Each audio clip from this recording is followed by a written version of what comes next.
माननीय सदस्य श्री अरविंद सामंत जी।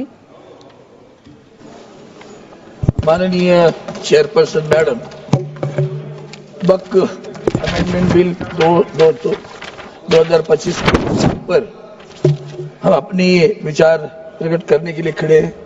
सुबह से बहुत अच्छे भाषण भी सुन रहे हैं। मेरे मित्र रिजिजू जी ने बहुत कुछ कहा। सबसे बड़ी बात है कि मैं खुद भी जेपीसी में था और दुर्भाग्य की बात है कि जेपीसी में आखिर तक क्लॉज बाय क्लॉज चर्चा कभी नहीं हुई और यही कारण था क्योंकि जेपीसी में हमने देखा कि नॉन स्टेक होल्डर्स को भी बुलाया जाता था। अब ऐसी स्थिति में आप जब एक आध बिल लाते हो तो आपका उद्देश्य क्या है, आप क्या चाहते हो, और ये देखने के बाद हर वक्त हमें महसूस हुआ है आप लोगों की कतनी और करनी में बहुत फर्क होता है। आपको जो बिल लाने में किसी को न्याय देने की प्रक्रिया नहीं है आपके मन में। आप अगर हिंदुत्व की आज हमारे राज्य के मुख्यमंत्री ने ललकारा है कि शिवसेना और उद्धव बाला साहब ठाकरे पार्टी क्या बोलने वाली है, हिंदुत्व के साथ खड़ी रहेगी क्या, आप हमें हिंदुत्व सिखाने वाले हैं। अगर हिंदुत्व की बात करते हैं तो मैं आपको याद दिलाता हूं कि हाल ही में हमने जो पद्मनाभ मंदिर था उसका खजाना निकाला था। क्या हुआ, उस खजाने को क्यों निकाला, किस लिए निकाला? उसके बाद में केदारनाथ मंदिर, हमारे शंकराचार्य जी ने कहा 300 किलो को सोना गायब हुआ। क्या हुआ, किस लिए गायब हुआ, कैसे गायब हुआ? तिरुपति में भी आपका ध्यान है। अयोध्या में तो आपने देखा कि जिस ढंग से आपने जो कुछ प्रयोग किए तो लोगों ने तो आपको जगह दिखा दी। अयोध्या में वहां के मंदिर तोड़े गए, वहां की मूर्तियां तोड़ी गई, वहां की मूर्तियां वाराणसी में भी हुआ। दोनों जगह गड़ गए आपके वोट, तो दोनों जगह मूर्तियां भी गायब हुई। ये जो कुछ आप कर रहे हो ना, तो ये मत समझना कि आप जो कुछ कर रहे हो वो सही कर रहे हो। हमें तो डर लगता है क्योंकि आपने इस हाल ही में हमारा चैत्र शुरू हुआ तो महाराष्ट्र में नया साल शुरू हो जाता है। उस वक्त रमजान ईद भी हुई। हमने देखा सौगते मोदी चल रहा है। आज सौगते बिल आ गया, वक्त बिल आ गया। ये सौगते मोदी चल रहा है। तब मुझे याद आई, कैसे भूल जाते हो आप कि हमारे इसी सरकार के आदरणीय प्रधानमंत्री जी हमारे, उन्होंने कहा था मंगलसूत्र छीना जाएगा। हमारे यूपी के मुख्यमंत्री जी ने कहा था बटेंगे तो कटेंगे। कौन बांटने वाला था, कौन काटने वाला था? आपको उनके बारे में प्यार आया। आज ये प्यार देख के हम भी अचरज हो गया। वाह, मुझे लगता है बिहार के चुनाव नजर आ रहे हैं। देख रहा था मेरे मित्रों के, पुराने मित्रों के भाषण, तो बिहार के चुनाव नजर में आ रहे हैं। सर, अब आपके न भूलना, ये देश के आजादी के लिए जिन्होंने कुछ भी नहीं किया ना, उनका भाग्य है कि आज सरकार चला रहे। देश के आजादी के लिए मुसलमानों ने भी अपनी जान न्यौछावर की है। मुसलमान भी अंडमान में रहे हैं। लेकिन न्याय की बात हो, जो गलत है वो गलत है। अगर बिल में भी जो गलत है हम उसका समर्थन नहीं करेंगे। मैं तो मांग करता हूं कि जो गलत है उसको सीधा करो। लेकिन आप लोगों ने जो किया वो इस तरह का है कि जैसे कि आपने वहां जो बोर्ड बनेगा, तो बोर्ड के बारे में सब लोग बोल रहे थे। सबसे पहली बात ऐसी है मैडम चेयरमैन कि बोर्ड चुनाव होकर आता था, अब आप नॉमिनेशन करने जा रहे हो। वही तो जनतंत्र का मार खा रहा है। जब नॉमिनेशन करना है मतलब सरकार को जो चाहे उसको रख देगी। बाकी तो अधिकारी है उसके ऊपर, वो भी आएंगे, वो तो सरकारी अधिकारी रहेंगे। बोर्ड पे उल्टा ऐसा होने वाला है कि बोर्ड में हमारे मुस्लिम जो बांधव भगिनी जो वहां होगी वो माइनॉरिटी में होगी। महिलाओं की बात करते हो, महिलाओं को तो आरक्षण 1995 एक्ट में है। नया नहीं किया आपने, ढोल मत बजाओ उसका, वो पहले से है, उसका आप समर्थन करते हैं। लेकिन जो दो लोग गैर मुस्लिम आप चाहते हो, हमारे मन में शंका है कि क्या आपने सही दिल से लाया है? जबकि आपको मालूम है कि बोर्ड पहले चुनाव से जाता था, आप नॉमिनेट कर रहे हो और नॉमिनेट करने के बाद में आप क्या करने वाले हो, तो दो गैर मुस्लिम होंगे। मैं आपको विनती करता हूं, पहले तो शांति से सोच लो क्या कर रहे हो। आप एक तरफ कह रहे हो कॉमन सिविल की कोड की बात करते हो, और जब दूसरी तरफ यहाँ दो मुस्लिम गैर मुस्लिम हमारे वक्फ बोर्ड पे ला रहे हो, मुझे डर लगता है कि हमारे हिंदुओं के मंदिरों में भी कल गैर हिंदू अबर लाना चाहोगे।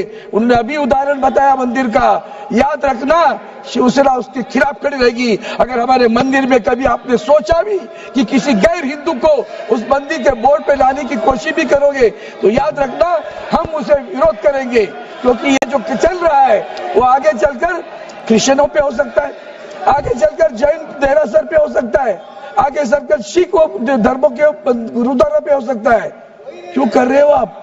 क्या आपका उद्देश्य है? क्या आपका हेतु है? क्यों चाहिए आपको गैर? ये धार्मिक नहीं है। रिलीजियस एंड पायस जो कहा जाता है, डोनेशन दिया जाता है वक्त के लिए, for what purpose? It is a religious and pious. You are showing it is a government functioning. कैसे हो सकता है गवर्नमेंट का? वो धार्मिक है और धार्मिकता के लिए दिया जाता है। ऐसी स्थिति में आप कहते हो कि उसके धार्मिकता नहीं है। जैसे भी ये देरासर के मंदिर में भी आप कर सकते हो, आगे चलकर हमारे हिंदू देवस्थान है।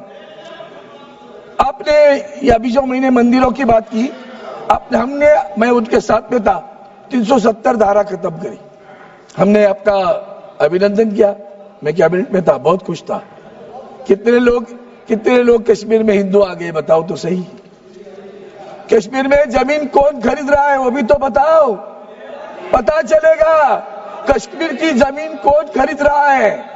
दूसरी बात, हमारे हिंदुस्तान के जो हमारे देवस्थान की मंदिरों की जगह होती है, इतनी हजारों एकड़ जमीनें, वो जमीन भी बेची जा रही है। क्या आप इसी तरह का कानून हिंदुओं के देवस्थान की जमीन बेचने वालों के खिलाफ भी लाएंगे क्या? वो भी तो बताओ, तो पता चलेगा आप सही में सेक्युलर की बात करते हो, हिंदुत्व की बात करते हो कि मुस्लिमों की बात करते हो। सर, आपके मैनिफेस्टो में क्या था? ये आपका मैनिफेस्टो पढ़ता हूं, 2010-9 में और 2014 में आपने मैनिफेस्टो लाया था। उस मैनिफेस्टो में आपने लिखा था, the BJP will examine the recommendations of the joint parliamentary committee regarding Waqf properties headed by Shri K. Rahman Khan, 2014, Deputy Chairman Rajya Sabha, and would, in consultation with Muslim religious leaders, take steps to remove encroachment from an unauthorized occupation of work properties. Further, you have said the ASI will be provided with appropriate resources for the maintenance of all national heritages sites and prevent their vandalization in any form. Today, your own people are vandalizing. In Maharashtra, they are vandalizing. Ask the ASI what is happening at Aurangzeb, what is happening at Sambhajinagar. You will come to know.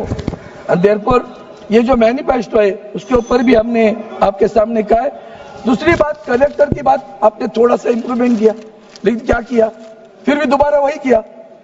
आपने सुबह एक अच्छी बात की कि prospective करेंगे, उस पे तो नहीं है। लेकिन ये जो आप कर रहे हो कलेक्टर की बात, जो अधिकारी आने वाला है वो भी आप गवर्नमेंट ऑफिसर है ना। Everybody for own cause own जज, that is not correct sir, you have to correct it right now.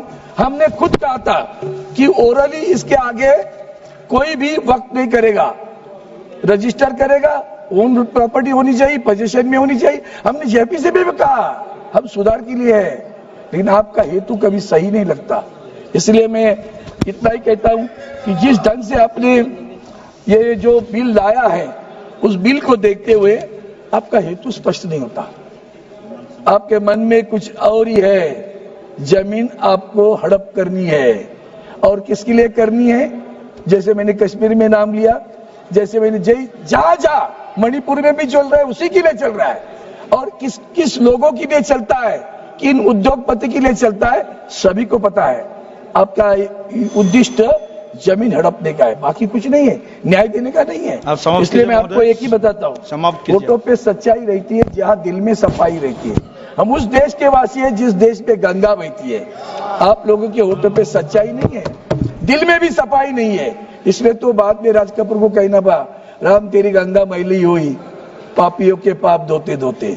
1000 लोग मर गए उसमें। और इसी को आगे बढ़ा के मैं कहता हूं कि आपने नारा दिया, बटेंगे तो कटेंगे, और आपने कल सौगते मोदी भेजा तो बांटोगे तो बचेंगे वाली बात आ गई है। आप बांट रहे हो, बचने के लिए बांट रहे हो, ये अच्छा नहीं है। आप अंदर मन से पूछो कि सही में आपको किसी का भला करना है कि नहीं करना है।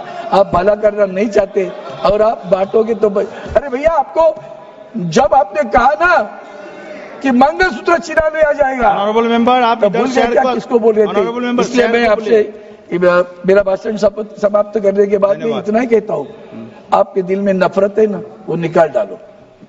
We need harmony not the hatred, we need harmony not the hatred. अगर हार्मनी चाहते हो तो बिल फिर अंतर्मुख कर माननीय सदस्य श्री नीलेश लंके जी, सही में मुस्लिम समाज को न्याय देने के लिए धन्यवाद सभापति।